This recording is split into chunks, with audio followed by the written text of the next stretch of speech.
Peux-tu nous parler des événements qui arrivent d'ici 5 ans? 5 ans, ça va être ce qu'on dit, c'est la première étape d'un grand programme mondial mis en route par l'élite, c'est-à-dire c'est la politique du grand remplacement. Les gens n'arrivent pas à le comprendre qu'on accueille autant d'immigrés, mais c'est-à-dire que l'élite, c'est immense. On a des Occidentaux là, en Europe ou aux USA qui travaillent, ils sont embêtants, ils sont syndiqués, ils veulent des sous, ah là je vais transpirer, je vais faire là. Ah non là. Ah ben mets-toi ailleurs, mets-toi ailleurs.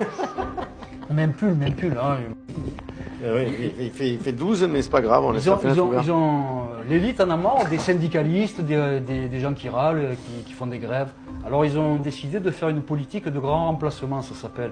Ils ont décidé d'affamer la population, les classes moyennes et les basses couches, et de faire venir des gens qui sont prêts à travailler pour 1 euro de l'heure. C'est la politique du grand remplacement. Et ça, c'est vrai que cette politique, elle a débuté avec le traité de Marrakech.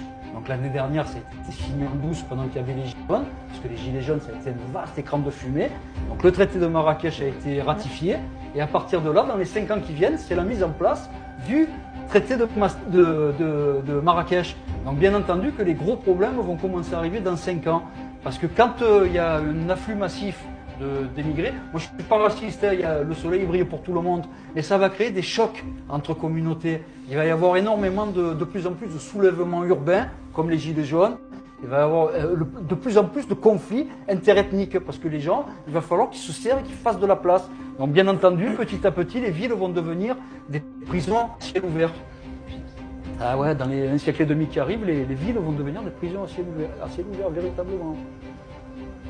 D'ailleurs, le programme qui a été mis en place depuis une quinzaine d'années sur les ronds-points, je ne sais pas si vous êtes aperçu, tous les carrefours à l'indonésienne, les carrefours à l'européenne, tout s'est abandonné, on a mis les ronds-points de partout. C'est simplement pour juguler, pour verrouiller les villes en moins de 50 minutes. L'armée a possibilité de verrouiller une ville de 500 000 habitants en moins de 50 minutes.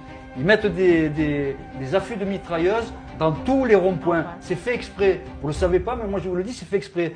Fût de mitrailleuse 12-7 canons jumelés, c'est la place impeccable sur les ronds-points. En 50 minutes, l'armée peut juguler une ville. S'il y a une insurrection urbaine, ils bouclent tous les ronds-points, fût jumelé à 12-7, le premier qui arrive, il n'existe plus.